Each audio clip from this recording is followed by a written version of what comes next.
Good morning, good afternoon, Good good evening. evening, wherever you are. This is Two Tokens in Amsterdam, coming from Amsterdam, from CMS. And today we're here with the Three Musketeers, the starters of Two Tokens. Early on, the one and only Jonny from London. He can introduce himself. And Martijn Siebrand from Breda, now with ABN AMRO. Good morning. Thanks.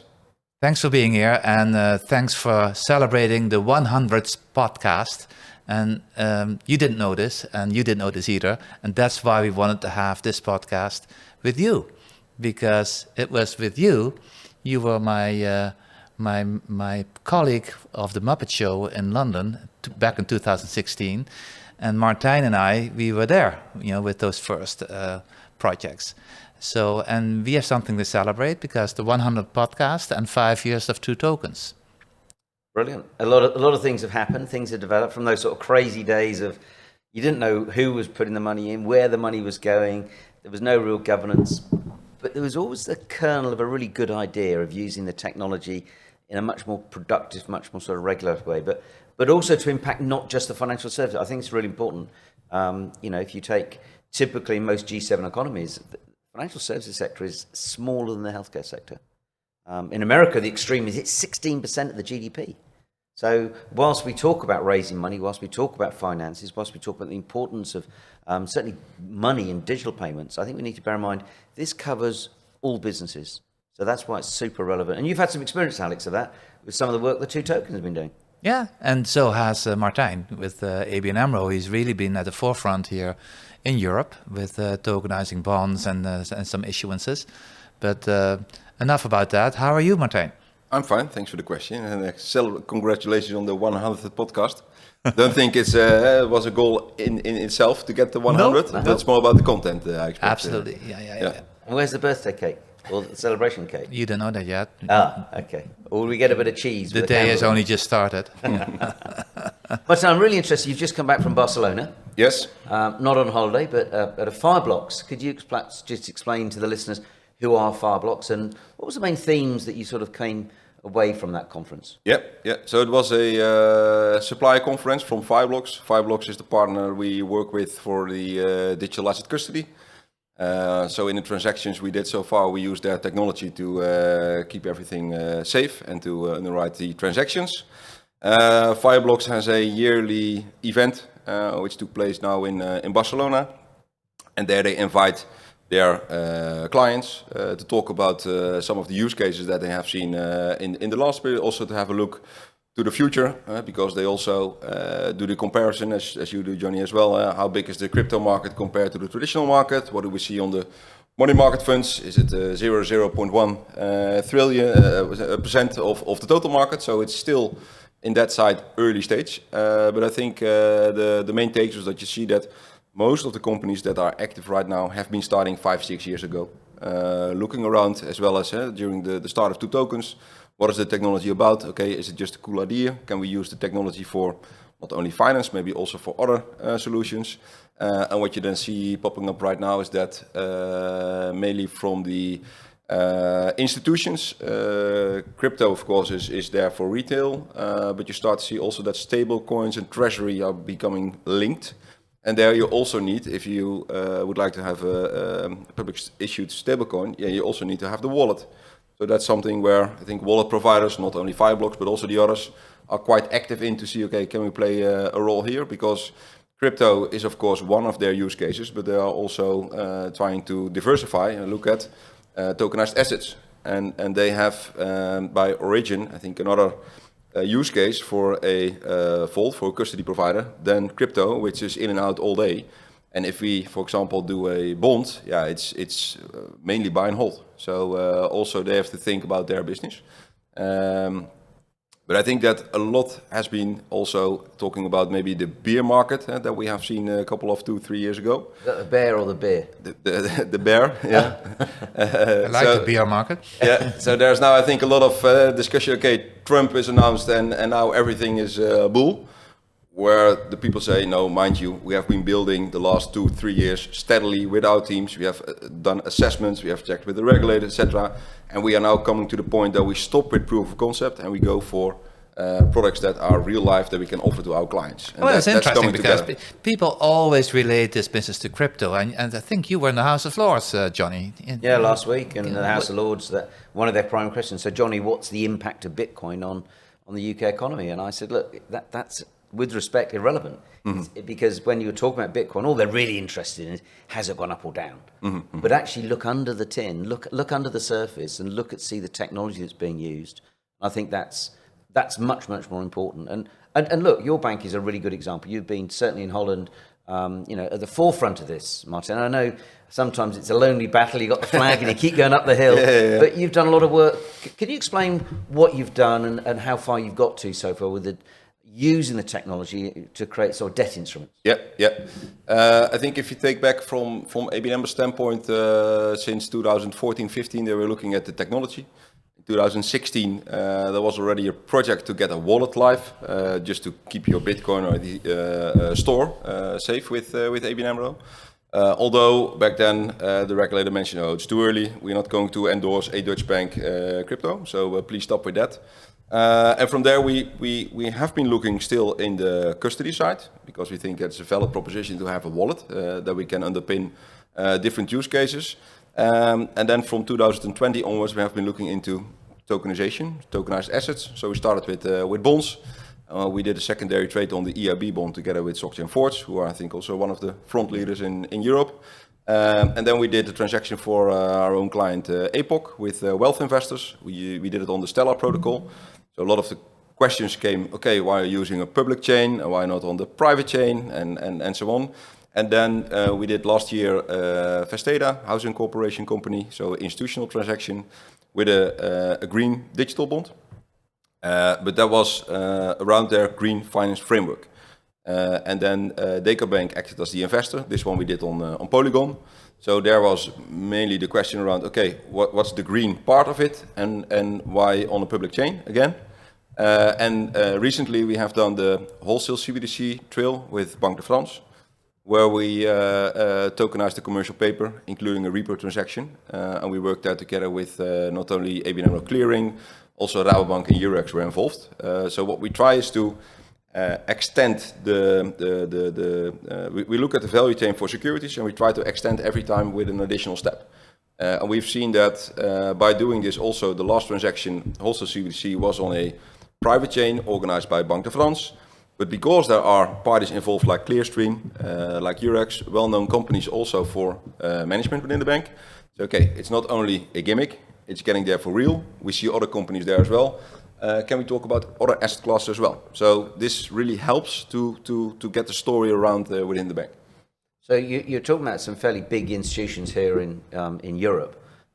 We've also seen examples of companies like BlackRock, like Fidelity, like Aberdeen. State Street have recently announced that they're actually getting involved in this. I think it was 2 or 3 weeks ago, we saw 3 of the biggest Japanese banks doing some work with Swift, going to create 3 different stable coins. And we'll come on to stable coins in a moment. But so a lot of people say, yes, but show me a use case. Yep. Why do we need blockchain? How do you retort to that when someone says, well, why don't we just do it on a SQL server? That's often the one that's bandied around. Yep.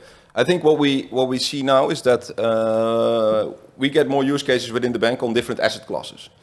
And the fact that we have been, from the start, looking at the public permissioned infrastructure makes us flexible and agile for any use case and any different asset class. So we do issue all kind of assets within the bank. It could be loans around real estate, it could be bonds, equity, money market funds. And if they're being tokenized, if we can now find the trick that we say, okay, we have some partners around us where we can create a puzzle with, and we create a new value chain. And we can maybe exclude some of the partners that we normally work with due to new regulation. We can come up with a more efficient use case. And then as a next step there, what we also see is that we started with the Green Finance Framework. What we created right now is that we have a green wallet. So we can track ESG impact data, right, which is now just a PDF on the internet. And then we tie it into to our green bond from ABN AMRO. But what we hope, of course, if the more native bonds there are, the more metadata we can attach to the token. And then it becomes also appealing product for an investor. Right. And just turning to investors, you now can create and manufacture with these debt instruments. We've seen, you mentioned Societe Generale, they've created, interesting, EuroL came out of being a loyalty token. I know that's something you've looked at in the past, Alex, but it was a loyalty token for the French supermarket Casino. And now it's a stable coin backed by sort of euros. But what's the key for the investors? Why are the investors, why should they be interested? Or are they beginning to show interest, are you finding? Yeah, I think they are beginning to show interest. I think most of the transactions at start is really a lot of education, family and friends, if you look left and right, so to say, or maybe sometimes in other regions push of the government. Where we now see that more and more companies start to show interest. So some of the companies have their own blockchain team that are not only looking at finance, but also to create a digital twin of assets. So hey, can we then attach also a financial part there? And they start to talk also with their investors. So that's one. I think on the other hand, also with the more normalized crypto becomes in the traditional financial world, people start to see, okay, if I just send some crypto here around, there is no cross-border payment. So why do we still have cross-border payment within banks? What is the border? It's real time. Yeah. It's 24/7. Yeah. I haven't got to wait 2 or 3 business days and the weekends get in the way. So if you traditionally settle a bond, it's also a transaction day plus 5, so T plus 5. It goes back now to T plus 2. But if this can become atomically, what is then the benefit there? And there you see that we still have to educate, I think, the investors. But the investor base is growing, where you see that they have teams looking into this, maybe starting to invest in tokenized money market funds as a first step. And then from there, maybe a stablecoin could be the next one. And we can then come up maybe with a new digital asset. Right. And the trouble is some investors, they're not allowed to invest, are they? Because we have these rules and regulations in different jurisdictions. Yeah. Because, and Alex, this is something we've talked about, it's not about education, it's about re-education. Because as soon as you mention digital asset, people go, oh, blockchain, Bitcoin. But a lot of the laws and civil code, but also a lot of these investment funds, in their bylaws, they're restricted. Investing in digital assets or otherwise, right? So it's going to take time to adjust. But the legislation is changing. You're finding institutions that you're talking to are saying, okay, we need to change our investment mandate. You mentioned I was in the House of Lords last week. Well, what that was all about was actually having real legal clarification, not regulatory, but legal clarification around digital assets being identified as personal property. And not being xenophobic about the UK, this is English and Welsh law, which is used in 80% of all international transactions. So if we can have proper legal clarity, is it still 80% or is it going down? Or 80%, yeah. Is it going down or? No, I think it's going up. I think the Dutch are about to come and join us on the other side of the dike. Yeah, we have the same weather, so we've got exactly the same weather and the same sense of humour. So what more could you want? I think that what we see in Europe is that. This year, the central bank has done the wholesale CBDC trails. I think they were quite amazed by the number of institutions that joined. And also the outcome was quite positive. So in January, they will assess, okay, what are we going to do next? So at first it's okay, within 2-3 years, we will do maybe a follow-up, but there's really a push to do it earlier. And this really opened up, I think, a lot of the eyes of other banks that were not active yet. That they see that there are consortium being formed, there is use cases with the atomic settlement, so you reduce the risk factors. And also, this was also opening, I think, for a lot of the regulators that are maybe a bit reluctant still on digital assets, to say, okay, let's have a conversation. What is happening in Germany? What's happening in France? What's happening in Italy? Because we did join this wholesale CBDC trail. We did it with the Banque de France, where the French regulator was there, the Dutch regulator was there because we were involved from the Netherlands, but also the Greek regulator. And from Greece, they were very advanced, even more than France and the Netherlands. So they also learn from each other on the regulatory part. And I think that's something that we will see even more in Europe, where we then maybe can come up with new ideas. If you combine some of the activities in Europe, like the DLT pilot regime, the EU sandbox that we did jointly with the 2 tokens project with, and multiple others, and then the ECB trails. And now they published a paper around permissionless blockchains. If you put it all together, I think they're trying to create quite a powerhouse. Yeah. It's not there yet, but I would say for the CSDs, why is the EU coming up with DLT pilot regime? Well, I think this is their opportunity to unite and look. Europe has not been known as a powerhouse for fintech. Nope. And it is still, to some extent, there is a bit of regulatory arbitrage with different countries. It's within the EU, but there's different rules and regulations. But I think that it's a massive thing what they've done. I think, look, micro is not perfect, but it's a lot better than many other jurisdictions.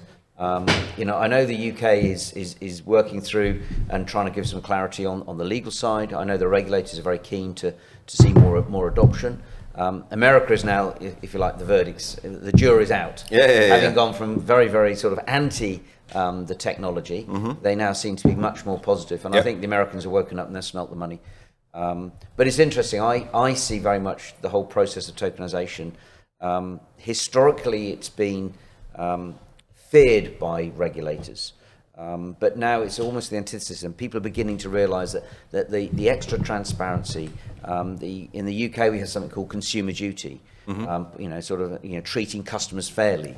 And I think very much the ability that you can, as you say, do atomic settlement. You can actually buy and sell and receive the funds or receive the investments the same day in real time almost. Much cheaper. There's the German company, I think it's Chainlink, put out some analysis on debt instruments. The savings can be as much as 1.2% of the value of the instrument. And you've got something like $7 or $8 trillion a year of bonds being issued. That's a big saving. So what do you see while doing that? What do you see with ABN AMRO? Are they going to start issuing more? You were talking about before issuing smaller bond issuance for sort of small, medium-sized companies. Is that still on the horizon? Yeah, so we have now a program within the bank that I do together with Global Markets, where we are looking at the value chain and develop there the use cases. So we have the side on the institutional bonds. They are approved as a product. So we can say, okay, for every client that we have, we can offer a digital asset tokenized bond, including the safekeeping of it. For more the mid-market, so the capital market union, what Europe is looking for, we are there developing our proposition. So currently we are investigating, okay, what kind of clients can we help with the issuance? And then next step is also to find the investor base there. And we have some investor bases around ABN AMRO, but we can also open up maybe to other pools of investors to grow the market there. So that's on mid-market, but we also see that not only our colleagues of the bond desk are interested, there is a big push on banks to reduce the RWA, so to get some loans off the balance sheet. And then the question is, okay, can we then maybe digitize our loan portfolio and distribute it via the blockchain to investors?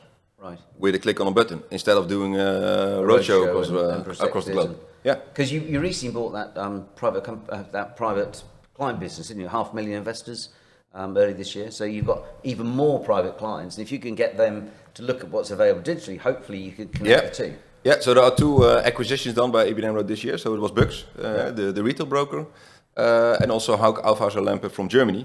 And they were also behind, for example, the first Siemens transaction.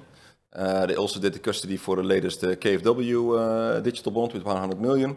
So they are quite active there as well, and have also the license registration for the EWPG in Germany. And we have from ABN AMRO our own office in Frankfurt in Germany as well. So if you can tie that in, you could have a nice investor base also on the wealth side, and capabilities to issue from out of Germany as well. And I know I haven't asked you this, so I'm going to put you on the spot. Conceptually, I can't quite make my mind up about meme coins. They're either just a complete Ponzi scheme and just a way to suck a lot of money in, or they're galvanizing and they're collating 40, 50 million people globally to follow something. That thing, many will argue, is nothing, it's just hot air. But imagine if you could put a bond or a fund or a bit of real estate, you could put something tangible inside the concept of meme coins. And I just wonder whether we'll look back at this time now in 5 or 10 years' time and we'll see this very decentralized global communication being able to create real value and get people back interested. Because most people, they're embarrassed. They don't want to talk about money. But ultimately, if the state can't afford to support us, we're going to have to take more responsibility. I wonder whether meme coins could be a sort of a sneak preview of what's to come.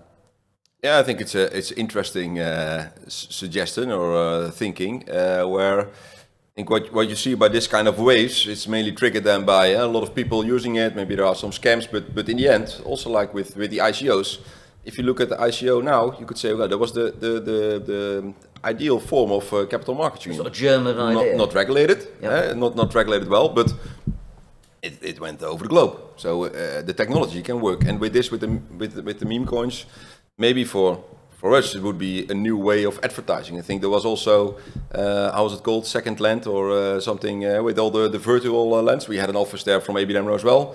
Yeah, it didn't took off. Maybe with this, if there is a new client base that you can tap into, I think most of the banks struggle to get some younger clients in. So yeah, Maybe that's the way. yeah. Okay, brilliant. All right, Martijn, thank you for joining us. I don't know where you've been, but thank you for being here. I've been here all along. So That was it for today's podcast. Thank you for listening in, and please subscribe so you don't miss out on our upcoming episodes. If you want to get in touch with us, you can find our contact details at www.twotokens.org.